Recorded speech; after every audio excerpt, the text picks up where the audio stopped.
At alas 7 pa nga lang ng umaga ay sobrang traffic na. Umiwas kami dun sa Emilio Aguinaldo Highway dahil sobrang traffic. Nandun pa lang nga papunta sa Wilcon ay traffic na mga bebs.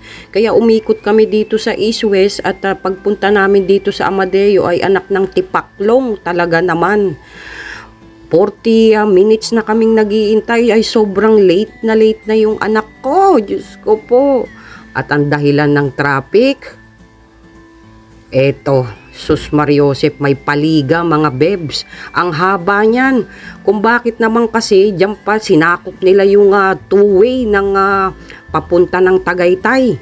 Diyos ko po, ayan, katulad niyan, pag-uwi rin namin, sobrang traffic din at umiikot na yung iba. Dahil talaga naman, diyan papunta sa Mendez Crossing ay traffic pa rin, pambihira. Kaya naman napapunta kami rito sa Mushroom Burger para naman makapag-breakfast at dahan-dahan anak, makalas ang buto mo. Magagalit na naman sa akin yan.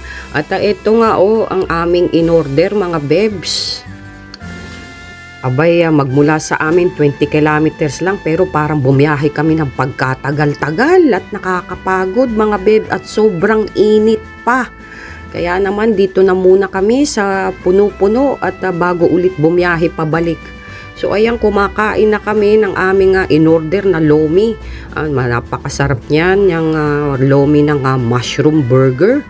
At shout out dyan kanina dun sa pinagtanungan namin na motor rider na dahil nag-shortcut kami, tinatanong namin kung saan ang palabas, abay dumire-diretso. Siguro may atraso yun na akala niya i-assassinate siya.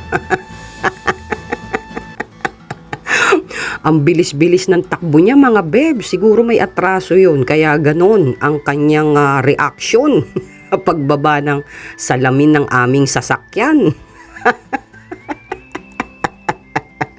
Talaga namang tawang-tawa talaga ako doon sa reaction talaga ng motor rider na yun. Hindi maalis sa isip ko. Hindi ko lang siya nakunan. And this past few weeks, so nung nakaraang weekdays ay puro suspendido ang face-to-face classes. Kaya dapat dyan sa mga barabarangay ay isuspend nyo na rin ang mga pagchichismisan lalo na sa katanghalian. Ang suggest ko sa mga marites ay gumawa muna kayo ng group chat.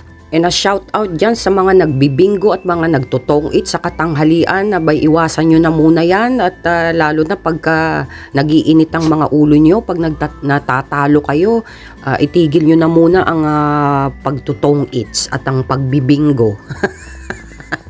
Usong-uso ngayon ang high blood, lalo na mainit ang panahon, tas magagalit ka pa. Ay, ang bilis mag-dilate ng mga ugat natin, kaya naha-high blood tayo. So, tambay muna sa bahay at wag nang labas-labas. Wag muna labas ng labas kung hindi rin lang naman importante. So, yun lang mga bebs, mapagpalang umaga sa inyong lahat at sumainyo ang kapayapaan at ang biyaya ng Diyos. Good vibes, bye-bye. Thank you for watching.